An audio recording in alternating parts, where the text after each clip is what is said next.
Now let's have a chat about a dispute which commonly arises between the contractor and the client or the Fidic engineer. The issue is related to the contractor's obligations in relation to the coordination of his works with other contractors hired by the employer.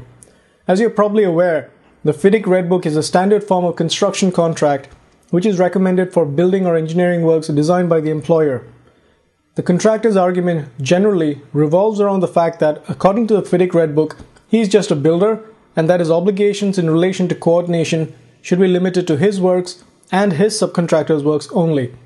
The employer's or the engineer's argument is that the contractor is responsible for cooperating with other contractors according to subclauses 4.4, 4.6, which requires the contractor to cooperate with other contractors hired by the employer, and finally subclause 4.1, which states that the contractor is responsible for the adequacy, stability, and safety of all site operations and of all methods of construction.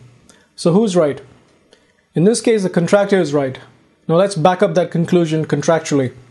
Subclause 4.4 does state that the contractor is responsible for the acts of any subcontractor. However, this does not mean that the contractor is responsible for the employer's subcontractors as well.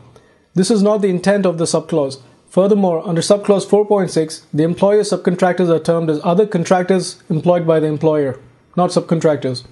Another critical point to note is that the Fidic Red Book omits one paragraph from subclause 4.6, which is present in other Fidic standard forms of contract, i.e. the Yellow Book or the EPC turnkey projects. This omitted paragraph requires the contractor to coordinate his activities with other contractors employed by the employer to the extent specified under the employer's requirements. To conclude, under the Fidic Red Book, the contractor is not required to coordinate his activities with other contractors employed by the employer. Sometimes you have to read a few contracts in order to understand the intent behind each one. That's all. Thank you for watching.